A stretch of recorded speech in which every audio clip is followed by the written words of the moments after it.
Welcome to the Lovecars on the Grid podcast, your global motorsport roundup with me, Tiff, Needell and Paul Woodman.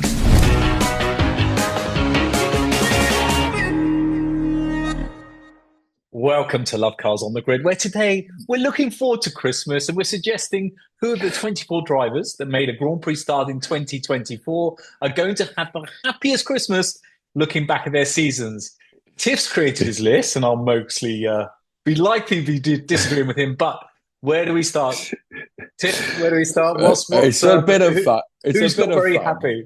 It's a bit of fun. Who's going to be drinking champagne and who's going to be drinking bitter wine? We have to start with the two drivers which we cannot predict how happy they're going to be. Because according to Dr. Helmut Marko, it is this week they're going to decide, will it be Yuki or will it be Liam? So both Yuki and Liam, we can't really score at the moment because one is going to be 10 out of 10 and one's going to be 1 out of 10. I think if Yuki doesn't get the drive, he's going to be a 1 out of 10. He's going to have a miserable Christmas. Miserable. I think if Liam doesn't get the Red Bull drive, I think he'll still be 6 out of 10 happy because, you know, he's into his first full season of Grand Prix racing course. So he shouldn't be. Where's the bookies' money? Because the bookies don't often get it wrong, do they? Do you know? Well, I haven't seen. No, it seems to be very, very up and down and off. It was actually interesting. Before we go to all the other Christmases, because Lawson was a surprise to me when he came in. I was very impressed with how he was straight on it. He's a very sort of self-confident, isn't he? Sort of Aussie. And so I went back, Kiwi. Oh, getting it wrong. I actually went back to his history because I missed out on him as a real rising star. Because I get obsessed with sprint races. You can't get a sprint race, you know, you've got to win real races and not get given one. So Liam Lawson, in his 2 years of Formula 2, he had 5 wins, but all reverse grid sprint races. So he didn't win a Formula 2 race, a feature race. In his Formula 3 season, I think he had 2 wins, and one of those was a sprint race. So he's won 1 race. It's quite strange. So I sort of followed how his title grew, because he came to Europe being he was a Kiwi superstar, winning everything, casting titles and Formula Ford 1600s back home. So then he came to Germany. No, he lost the Formula 4 Championship in Australia to a guy called Nick Rowe. Where's Nick Rowe? It's always funny how you think, people that beat these superstars. Where are they now? Yeah. Then he came to Germany to the Formula 4. This was his first European thing. And he came second in the championship to a guy called Liam Zendelli, who's now doing Porsche Super Cup. Beat him into the Formula 4 Championship. But it was during that season in Germany he caught the Red Bull trick, because obviously, Kiwi coming over, came second in the championship. But then you see in Formula 3, he went on, he was 11th in the first year of Formula 3, 9th in the second year of Formula 3, not doing much. In Formula 2, he was 3rd in the Formula 2 championship, I think, in 2021. But, with these 5 wins in 2 seasons. So again, he wasn't really, I think, a lot of bad luck. But I think the thing is... So basically, you're geeking us out with all these stats and figures to say he's maybe not that good. But I don't think he did himself... I thought he was the man for the job. And then I don't think he did himself many favours. The last few races, I don't know what could have gone wrong. He seemed to always be tussling with Alonso and others as well. But funny enough, on his record, it was actually, he went off and did Super Formula in Japan and won 3 of the 9 races. So that is where he suddenly... proved it. Yeah. I think the thing is, because again, this all my worry about trusting wins and sprint wins is with the two Behrman and Antonelli being so rubbish in Formula 2. So I've completely lost faith in it being a test of driver, but more a test of your chassis engineer in whatever team you happen to be with. So, maybe Lawson had bad Formula 2 teams. It's hard to call, but call it for me. Who you going with, Yuki, or who's going to have the 1, who's going to have the 6 or the 10? I'm afraid it's going to be Yuki having a very unhappy Christmas. I really am. I think it's going to be Liam. I don't want it to be. I think it should be Yuki. And the way Red Bull work, they should reward their talent that comes out through the ladders. And that's the way their system has been for so long. So, we're talking about French kid coming in to take the place. If, of course, Perez goes completely out, which we don't know. Hadjar might be, Perez might be put in a RB. And because they hire and fire so quickly, if you're on the Red Bull and you have a bad year, you just kicked out the scheme. But because they've got that conveyor belt, they should give Yuki 6 races. Then they don't mind kicking them out mid-season. They kick Ricciardo out, Just kick him out mid-season. But just through the seniority and the time he spent doing a fantastic job for RB, give him half a season, please. Yeah, I think that's a good idea. Yeah, very good idea. I fear it won't happen that way. I prefer that idea than all your geeky stats about, because you don't like stats and you come out with all these stats and we never did this and he came I fifth like and then race 12th. records. I like checking race winners that won on merit, but I worry about the cars are more important than the drivers, even in the junior formula, which is a great shame. Yes, it is. Okay, so I think you're right. I think it will be Lawson. But wouldn't it be great if that's a really good idea. But if they give him 6 races and he's amazing, obviously Lawson's going to be like, well, yeah, but then, Yuki might go somewhere else in a couple of years' time, who knows, whatever. But will Checo stay? Will he be in an RB or completely out? Well, it wouldn't surprise me. There's something going on there with Checo. Why he's still there now? I know you don't like stats, but I'm going to give you some stats now because the gap between Perez and Verstappen was bigger than every other teammate's gap put together. That's how dramatic it was. That's a real crofty. That was a real crofty. I like that one. But it's the contracts and money. So I think if Checo goes out, he'll be my number one, having a miserable Christmas. But even if he gets the RB drive, he'll still only have that 3 out of 10 Christmas. He's not going to be happy. He's not going to be happy, is he? So when Checo is tucking into his turkey on Christmas Day, how's he going to feel? Is he going to be a number 1 or is he going to be a number 10? Exactly. It's going to be a number 1. It's going to be rubbish. 1 out of 10 happiness. Joining Ricciardo, they can He's be never happy together. anyway. Look at him. He looks so grumpy all the time. Sorry, Checo, but you do. I know you've got the world on your shoulders, but my goodness, you give me a few million quid a year to drive a Formula 1 car, I'm gonna smile even if I'm not doing very well. Well, also, according to me, unhappy at Christmas is going to be Danny Ricciardo and Valtteri Bottas, because they're out and they think they should still be there and they're not. So they're going to be right grumps. I think they're both going to be phoning up Cadillac, I think, over Christmas, because I think they're talking about who's going to get the Cadillac drive in 2026. And both Danny and Valtteri be thinking, they need an experienced driver. But I think that's going to be a miserable Christmas. I think you're right. And I think both are past their sell-by date. And I love them both as personalities. Bottas have really warmed to as well recently. The stuff he's doing, throwing boomerangs, and he just got done for speeding this week. And he's quite good on social media. So very incredibly dry. But I agree with you. They're not going to be very happy. But Ricciardo, I think he's going to be higher than a 1 just because he's a positive, happy-go-lucky sort of chap anyway, and he knew for some time. But I'll stick with you 1. I won't. He'll still be looking about how was your year. Well, I'm also pretty unhappy because he's never unhappy. And then he put Stroll on like a 1 out of 10. I've given him 3 out of 10 because he's going to have so much money and he'd be so sitting in such an expensive, rich daddy's house that he'd probably still be quite happy. How do you know? You can't assume these things, Tiff. He might. Well, you can't assume that Mr. Stroll is very, very, very. Lance Stroll. Stroll. Oh, okay, yeah. Lance. So Lance is going to have a pretty miserable Christmas because he's pretty miserable most of the time anyway. I put Logan Sargent being pretty unhappy, but he's got a sort of career planned out now in LMP1. He's joining this. Keep on forgetting the name because I keep on thinking it's Hyundai, but it's not. It's what is Genesis? Genesis. So he's got this Genesis. He has got a contract. He's looking ahead, but he's going to do LMP2 sharing with 2 other drivers next year, which is a bit of a fall. So I don't think he'll be competing. He'll be looking back, thinking I was pushed out too soon. And that Colapinto boy, he kept crashing. I mean, they kicked me out for crashing. What did that Colapinto? So I put them on 3 out of 10. Stroll and Sargent, North America, not very happy. Well, let me give you another stat. The last stat, I promise, but I'd like this stat as well. So if Alonso gave up after 4 races of the season and didn't do the other, how many races are there? 22. So if he didn't do the other 18, he would have had the same points as Stroll. If he gave up after 4 races, he would have finished on the same amount of points, 24, as Lance Stroll.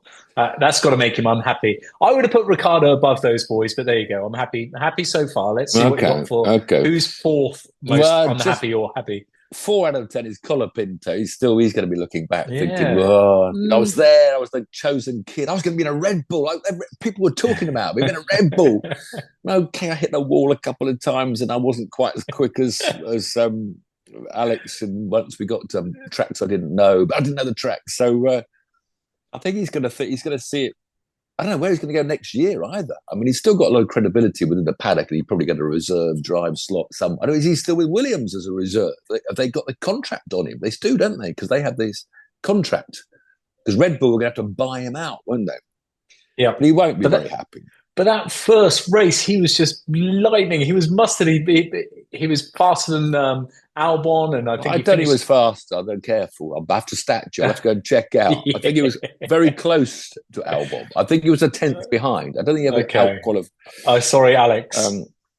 Esteban Ocon. He can't be happy, really. It's such a miserable year. I mean, he's been nowhere and dropped with one race to go. Well, if you want to test a Haas, you've got to miss out on your last Grand Prix with Alpine.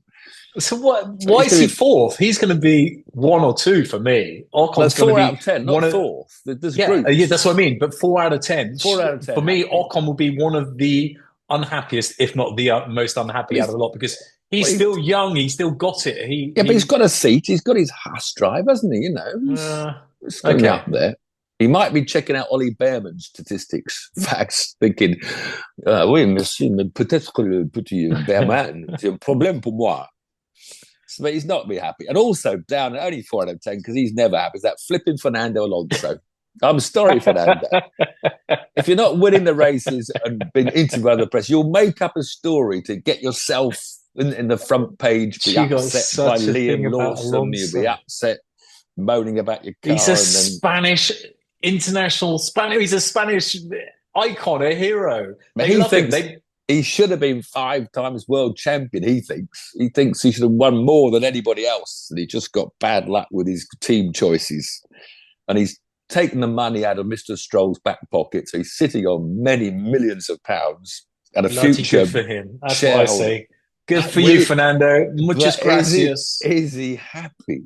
You see, that's what this is all about. Not how good he is. Is he really happy with that, you know? Trust me, if Fernando wants to be a number 4, all he needs to do, open up his banking on Christmas Day, just before he goes into his paella, look at his zeros in his account. How many out of 10 do you think Alonso should be on there? Well, look at his bank account. He's going to be a 10. No, he's living the dream. He's a racing driver. They've all got slashes of money. So if you think he's on Christmas Day, Sunday, looking bad at his year, how happy is he going to be with his year? With his year, you're right. He is a 4. He is towards the bottom. Yeah, I'll give you a 4. Well thought out 4. 10, Albon and Sainz. You see, Alex, he had a lot of bad luck, but he seemed to get involved in crashes, which I think he was trying too hard. He tailed off a bit at the end of the season. The last third, I think he tailed off a little bit. And now everyone's running around, we got Carlos Sainz. Carlos Sainz is coming, number 1 driver. We got Carlos Sainz coming. And who's Alexander Albon? We got Carlos Sainz. Carlos Sainz is testing. Carlos Sainz was fastest in the testing, even though he was probably underweight and overpowered and nobody knew what tyres he was on. But Carlos Sainz was fastest. Who's going to be faster this year? Next year? I think Alex. It's going to be tight. It's going to be that's one of the closest pairings, I think, of the most intriguing pairings. So I'm still a big believer in Alexander, but he's just had some crashes. We both keep on talking about Mexico when he went into the clipped Behrman, on an FP1 practice, he had a clip. And then he gets involved. He always seems to be unlucky and gets involved in other people's crashes. So I don't think he's that happy, and he's worried about Sainz, so he won't be that happy. And Carlos will be unhappy because he's not in the Ferrari anymore. So they sort of, one's come from below to be unhappy, one's come from above to be unhappy, but they can share Christmas together, those two, because they'll be in a medium mood, only 5 out of 10 happy. So I think that they'd work together. They ought to have a Christmas party to cheer each other up. Yeah, I mean, Alex always looks an incredibly happy, positive sort of chap, doesn't he? But it'd be interesting. This season, you're right, that is the closest pairing for me on paper anyway. Yeah, but he's been around now for Alex a long time, since he was nearly winning the Austrian Grand Prix until Lewis clipped him off, and nearly winning the Brazilian Grand Prix before Lewis clipped him off. You mentioned Red Bull, and what a shame that Red Bull binned off Alex Albon, because what could have been? They would have won another, for sure. They would have won another championship. Absolutely, he would have done a lot better than Checo, or even Gasly. They just stuck up. That is the trouble with the Red Bull. Like I say, they do just kick you out if you haven't. But why haven't they done that with Perez, with Checo? Because of the contract. I don't know why. That is bizarre. I agree. Well, they had contracts with all the other drivers as well. But maybe they're not worried about the money. They've got more money than God. They're not worried about money. to get him to buy him out of a contract. The only driver I've put that had a miserable season and is no longer a Grand Prix driver, but I think Zhou. I think Zhou will be quite happy at Christmas. Do you think so? Well, he knows he's not good enough, doesn't he? Sort of, Do you think so? No, he's a racing driver. He thinks he's good enough. He's there. He can't. He can't. 20. He's got to look at the laptop. I know he's had good. His last 2 Grand Prix were quite good, but I'm sure if any driver knew he wasn't going to get hard, it would be him. So he'd be more prepared at the end of this year to no longer be a Grand Prix driver. And he's a hero in China, and he'll be much adored. Not that he lives in China, I don't think. I think he's a Monegasque boy. I don't know where he grew up or lived, mainly. I have no idea. I have to Google. Well, in China, their traditional Christmas lunch is roast pork, which is jiazi, Chinese dumplings, spring rolls. Oh, I'd be happy. I'm happy. He'll be tucking into that. You wouldn't give up your roast potatoes and turkey for that? No way. No. But so, do you think, I don't know, this was the hardest one to judge.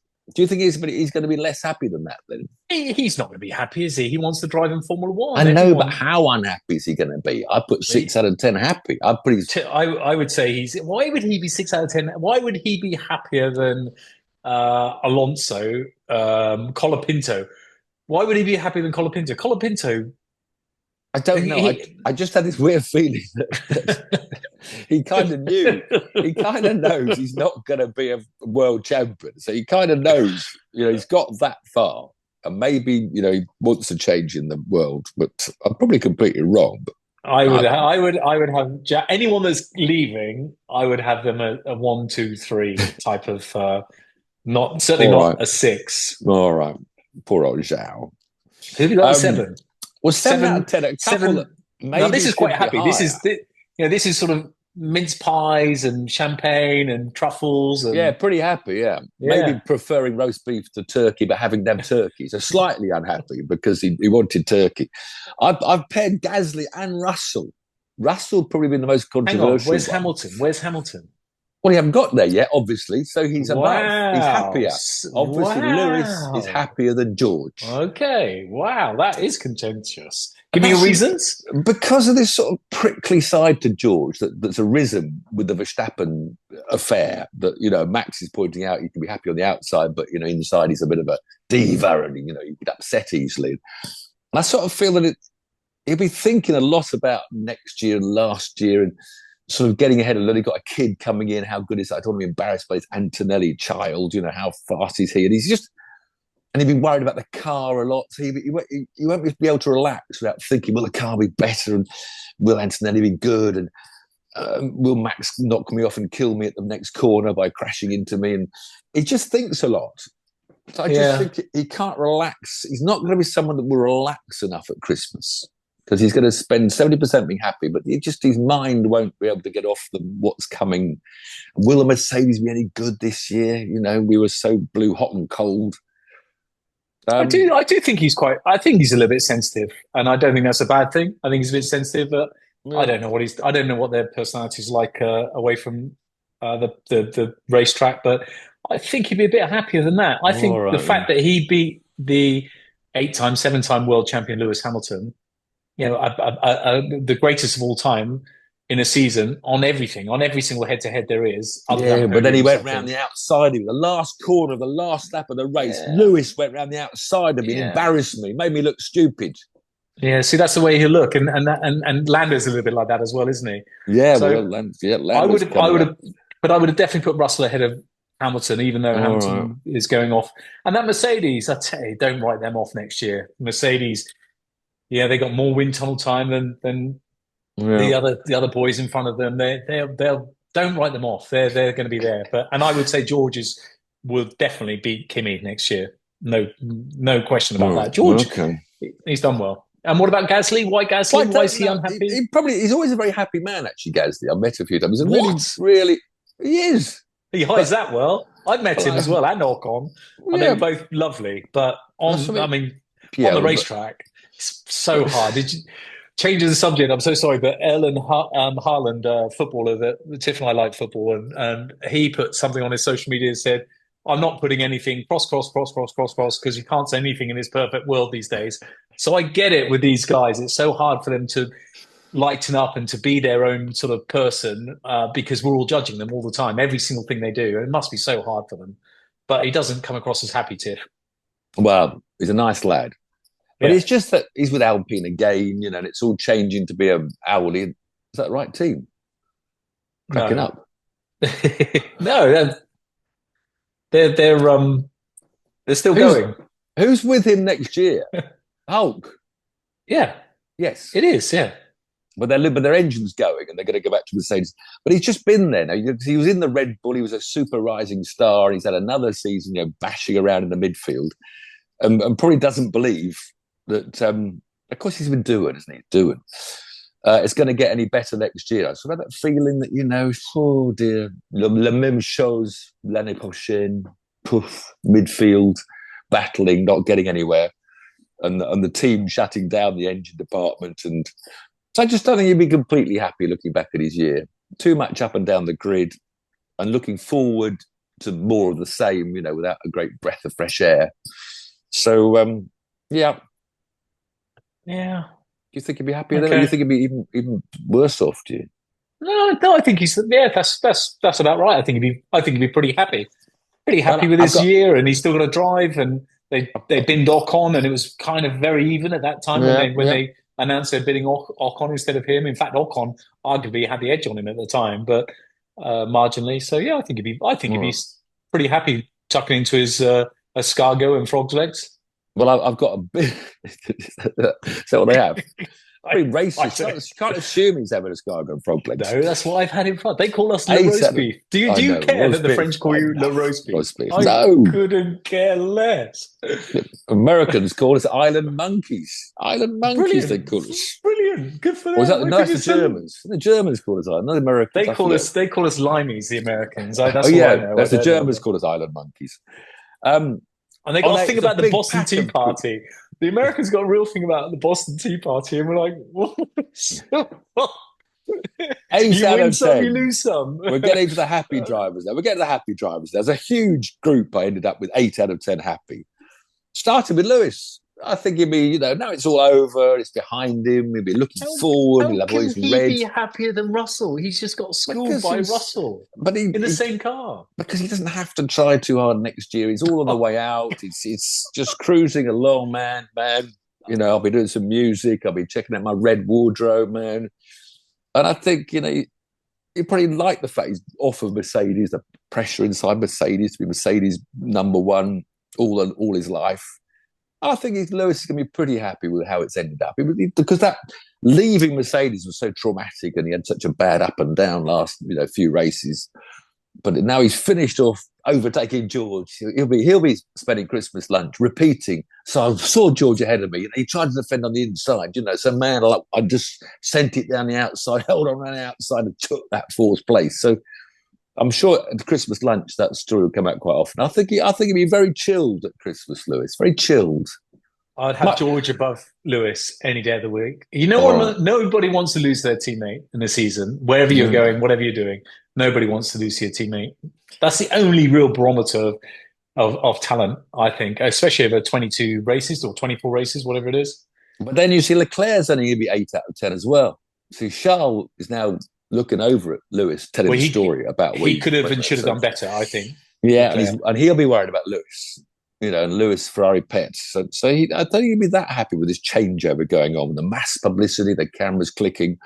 And then also looking back, he'd be thinking, and that flipping Spaniard bloke kept on embarrassing me, and that Carlos flipping Sainz, So he had, which was the race where the team orders didn't happen. That was the penultimate race, wasn't he? He wasn't too happy with Sainz. Now he's got Lewis.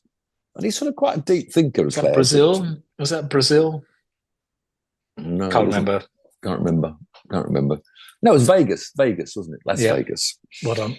So I think he'll be pretty happy. But, about the same as Hamilton. And Norris is on the same, 8 out of 10. You see, I've got Norris there. Norris is going to be pretty unhappy. He beats himself up a lot.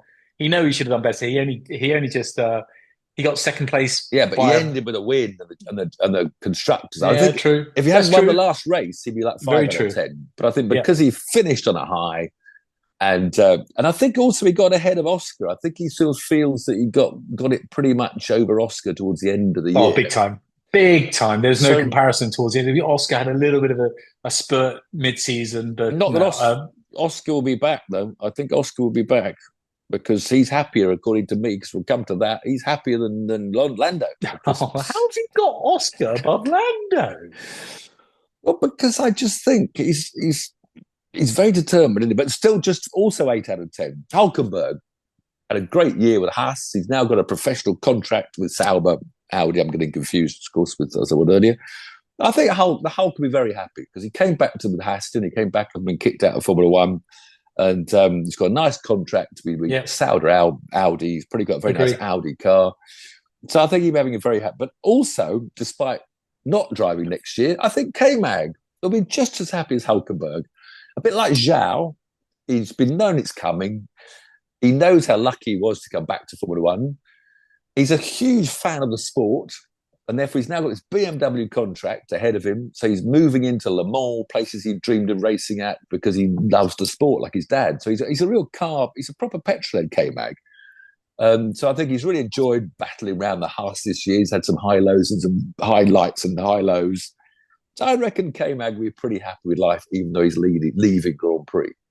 Interesting perspective. I just think anyone that's leaving Formula One is going to be very disappointed this Christmas. But the difference about K-Mag knows how lucky he's been in life, right? He doesn't think he's entitled to a Grand Prix drive like Fernando Alonso, or, entitled to getting a seat every year. So I think he knows he's been on the fringe and he's had some good days and bad.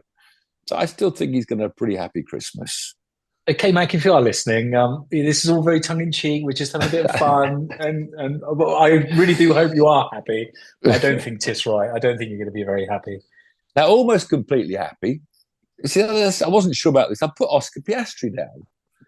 It's just you've had a knock on the head.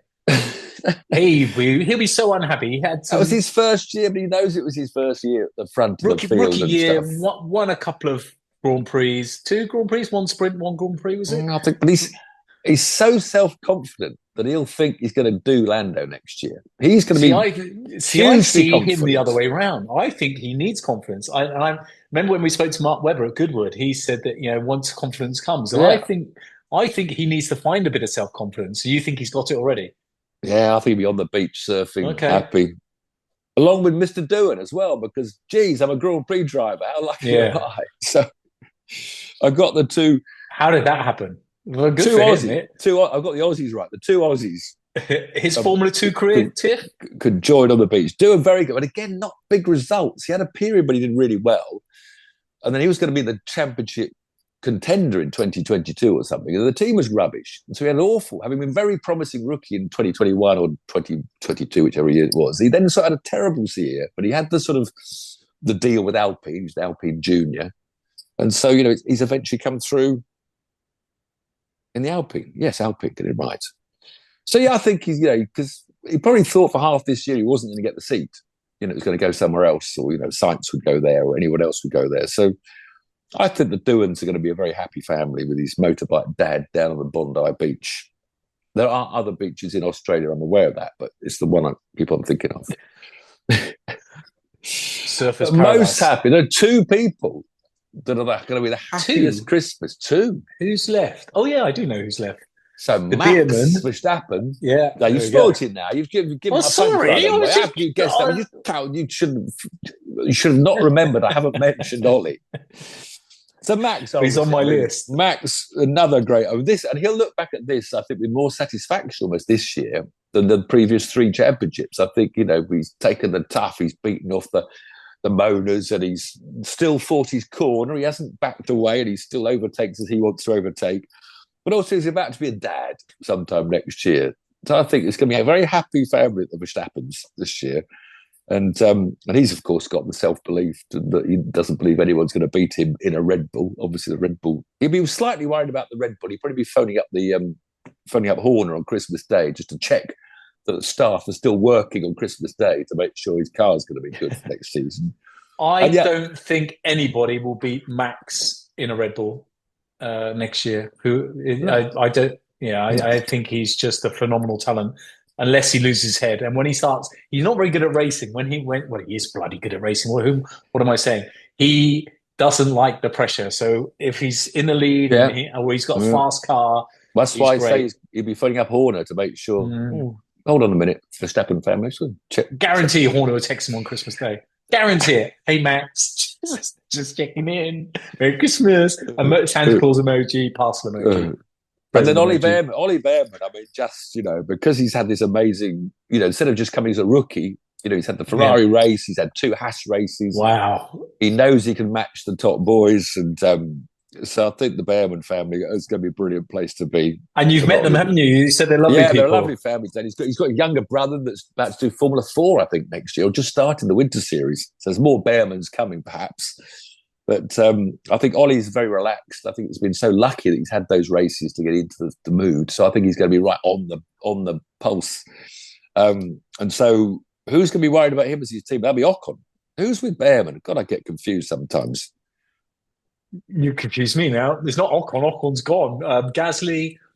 You've confused Ocon hasn't me. Gone. Ocon's at Haas. Oh, sorry. That's Ocon. Ocon. Yeah. And I reckon Behrman reckons he can convince Ocon. It'd be Ocon. That's why Ocon's also right down the bottom, pretty upset. He's got this real young protege coming. So that's how I see the Christmas parties going in the Grand Prix families. Okay. I don't know where they're all going to be. I'd love to know where they all go. They all go back to their home countries, do you think? Or will they all be in Monaco together, bumping into each other? Lots of the boys who live in Monaco will come back to the UK, I'm sure, to their parents and families, because as non-doms, you can get 90 days a year, is it? You would know that, being a wealthy There was a film tax avoider. on Twitter today of Lando going shopping in his F40 with a Monegasque plate on it, and he was coming out of Richard Miller. Is that their watch people or something with a huge box? He'd been shopping for another £100,000 watch for Christmas. But he gets them free anyway, so that's just all staged and load of rubbish. Publicity. He gets them all free. That's RM are the official watch supplier to Mercedes. So you see, it's probably a freebie, wasn't it? Probably a freebie buying it. Sorry, silly. No, don't be silly. The richer you are, the more freebies you get. It's a wonderful society, isn't it? Well, have a watch. Well, if you insist. It is a funny old society. So leave some comments below. Let us know what you think, whether you agree with Tiff's happy meter or not. Speaking of comments, we did have some interesting comments. We always get interesting comments, and we welcome them, good, bad, or indifferent. And somebody even wrote in to apologise for leaving a nasty comment, but it doesn't. We're old. We don't care about things even like that. Yerry. Even Yerry. Honestly, Yerry. You leave any comment you like. I mean, didn't you? Try not to be someone too asked rude. me. This is technical, which I don't. One person put it us saying how shit podcasts get massive views, and a genuine podcast like ours gets none. And he said, "Has your account been flagged?" What does that mean? What happens if your account? Who flags an account? What's he talking about? Well, typically for copyrights, if you're using footage, I think. I mean, I'm not. So if you're using wrong music, which we don't use music, or stealing people's clips. Or for bad language, maybe you're bad language, or maybe our little slurs about handbags, maybe things like that. I don't know, but any comments like that we can help us improve, please let us know, because we just do this because we love it. You tweeted last week that we're on Spotify again. Yes, we are. Yes, apparently we never left, but we got kicked out of our Spotify account. We had to go on via a different channel, so we are definitely very much on Spotify. On YouTube as well, if you want to see our ugly mugs, and we might be back next Monday if any news comes up, if anything happens, we could do a Red Bull special next Monday. Yeah, there's bound to be some stuff, and we can look forward to Dakar, which yours truly is going to, and the Monte Carlo rally. There'll be a shakedown rally where the French guy. See, now we start stories which haven't written notes. That Formeau, who's left Ford. Departed Ford, has gone to Hyundai, beat the super kid Rovanpera in his Toyota. Wow. It was a little short 12-stage rally in France, which they use as a sort of pre-Monte Carlo test. So Formeau, in his first race for Hyundai, beat Rovanpera. Tiff wouldn't go to Dakar because I have to leave on New Year's Eve, fly on New Year's Eve with Saudi Airlines, and they don't serve alcohol. So I'm going to get sand in your sandwiches as well. So tell me about Carlos Sainz's Ford career, because very famously, Carlos Sainz is going back to Ford, but he used to tussle with Colin McRae. And what any memories there, Tiff? Don't say no. No. Well, actually, Carlos was in when I did the Rally GB, so I met him there. But he's just a gentleman, wonderful. And the physical strain he does. What is he, 64 or something? And he's in his 60s, I think. Bouncing through. But what is the lineup? Isn't there another manufacturer that's coming in? And I keep on forgetting, a Korean manufacturer. It's also Dacia or something like that. We'll do a bit of Dakar. We'll do some Dakar next week. If we're back next week, we'll do a few stories on Carlos and Ford, and we'll have a little bit of rundown on Dakar as well, because it is some race that. And there's bound to be some new news. Will Perez have a seat next year? We'll find out next week. Until then, have a good week. Cheers.